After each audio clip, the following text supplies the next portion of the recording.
भारतीय स्वतंत्रता संग्राम, भारत की एकता और अखंडता की जब भी बात होती है तो सबसे पहले नाम आता है सरदार वल्लभ भाई पटेल का। आज हम कश्मीर से लेकर कन्याकुमारी तक फैले जिस विशाल भारत देश को देख पाते हैं, उसकी कल्पना भी शायद सरदार पटेल के बिना पूरी नहीं हो पाती। उन्होंने ही आज़ादी के बाद भारत के छोटे छोटे राज्यों और राजघरानों को एक करके भारत के विशाल राष्ट्र की कल्पना को पूरा करके दिखाया। उनकी दृढ़ इच्छा शक्ति, नेतृत्व और साहस की वजह से उन्हें भारत का लौह पुरुष, आयरन मैन ऑफ इंडिया कहा जाता है। वल्लभ भाई पटेल का जन्म 31 अक्टूबर 1875 को गुजरात के नाडियाड में हुआ था। उनके पिता झावेर भाई पटेल और माता लाडबा पटेल थी। उनके पिता एक सीधे साधे किसान थे, जिन्होंने झांसी की रानी लक्ष्मीबाई की सेना में भी आज़ादी की लड़ाई के लिए काम किया था।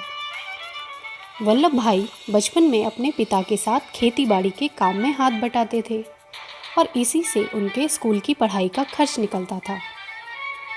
अपने स्कूल की शिक्षा उन्होंने गांव के ही विद्यालय से पूरी की। गांव के दूसरे बच्चों के साथ वे हर रोज़ अपने घर से 6-7 मील दूर पैदल चलकर स्कूल जाया करते थे। एक दिन जाते जाते अचानक बच्चों को लगा कि उनमें से एक विद्यार्थी कम है। ढूंढने पर पता चला कि वल्लभ भाई तो बहुत पीछे रह गए हैं। बच्चों ने पीछे मुड़कर देखा तो पता चला कि वल्लभ भाई धरती पर गड़े हुए एक लकड़ी के खूंटे को उखाड़ने की कोशिश कर रहे थे। ये देखकर एक बच्चे ने आवाज़ दी, तुम वहाँ क्यों रुके हुए हो? विद्यालय के लिए देर हो रही है। वल्लभ भाई ने वहीं से जोर से उत्तर दिया, ठहरो, मैं अभी आता हूँ। बच्चों ने देखा कि वल्लभ भाई ने धरती में गड़े हुए उस खूंटे को पकड़ा, उसे जोर से हिलाया और फिर पूरी ताकत लगाकर उसे उखाड़ दिया। खूंटे को एक तरफ फेंकने के बाद वल्लभ भाई खुशी खुशी अपनी टोली के बच्चों के पास आ गए। उनके एक साथी ने उनसे पूछा, तुमने वह खूंटा क्यों उखाड़ा? इस पर वल्लभ भाई ने जवाब दिया, ये खूंटा बीच रास्ते में गड़ा हुआ था, हर रोज़ चलने में रुकावट डालता था।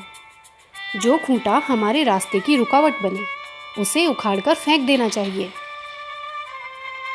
सरदार पटेल ने हमें सिखाया कि अगर हम हिम्मत और साहस का हाथ थाम लें तो बड़ी से बड़ी परेशानी भी हमें हमारा काम पूरा करने से नहीं रोक सकती। पैसे की तंगी की वजह से पढ़ाई में उन्हें बहुत मुश्किल आती थी, लेकिन इससे उन्होंने अपनी पढ़ाई रुकने नहीं दी और 22 साल की उम्र में हाई स्कूल की परीक्षा पास की। वल्लभ भाई बहुत ही विद्वान, साहसी और दृढ़ संकल्प वाले नौजवान थे, जो हमेशा अन्याय के खिलाफ आवाज़ उठाते थे। उनके इन्हीं गुणों ने उन्हें वकील बनने की प्रेरणा दी।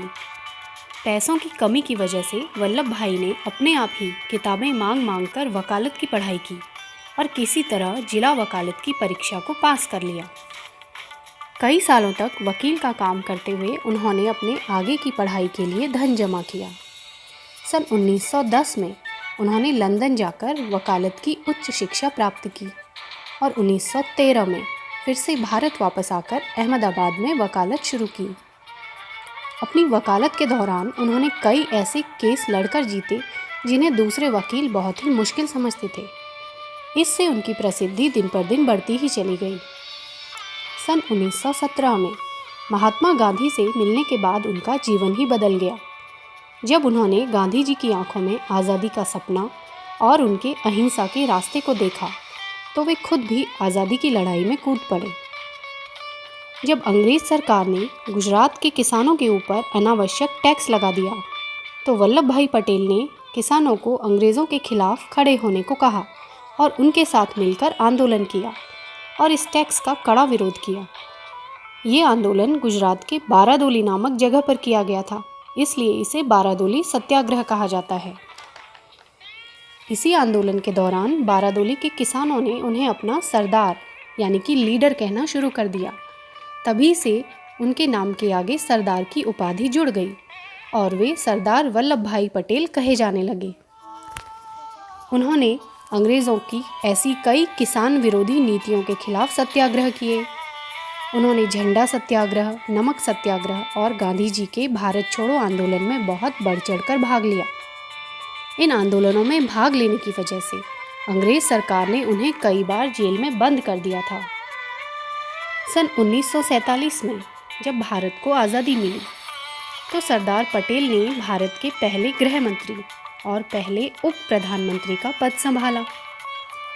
भारत को आज़ादी तो मिल चुकी थी, लेकिन देश के सामने सबसे बड़ी चुनौती थी अपनी छोटी छोटी रियासतों और राज्यों को एक करने की। उस वक्त अंग्रेज़ तो भारत को छोड़कर चले गए थे, पर जाते जाते भी भारत की एकता के खिलाफ एक बड़ी चाल चलकर गए। अंग्रेज सरकार ने देश के 600 से भी अधिक राज्यों को ये अधिकार दे दिया कि वे सभी राज्य अपने भविष्य का निश्चय खुद करें।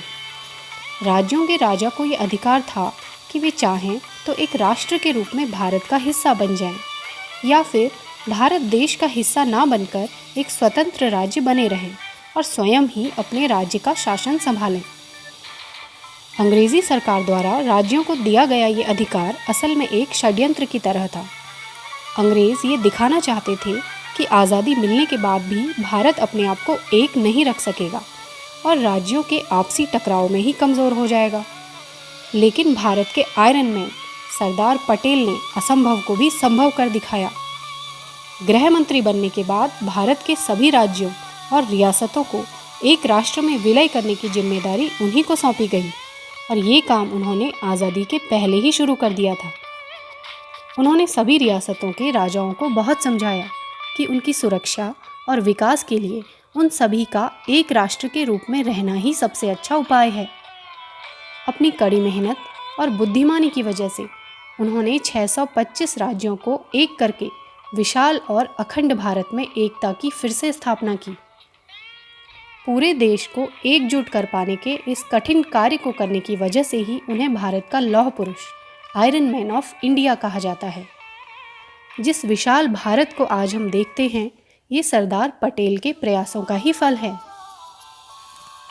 15 दिसंबर 1950 को जब मुंबई में उनका निधन हुआ तो उन्हें श्रद्धांजलि देने के लिए 10 लाख से भी ज़्यादा लोग उनके अंतिम संस्कार में शामिल हुए और दुखी हृदय से उन्हें अंतिम विदा दी। उनकी महान देश सेवा को सम्मानित करने के लिए उन्हें देश का सबसे बड़ा पुरस्कार भारत रत्न अवार्ड प्रदान किया गया। उनके जन्मदिन 31 अक्टूबर को भारतीय सरकार ने राष्ट्रीय एकता दिवस नेशनल यूनिटी डे के रूप में मनाने का निर्णय लिया। उनके सम्मान में भारतीय सरकार ने गुजरात की नर्मदा नदी पर उनकी विशाल मूर्ति का निर्माण किया है। ये मूर्ति दुनिया की सबसे ऊंची मूर्ति है, जिसका नाम स्टैच्यू ऑफ यूनिटी रखा गया है।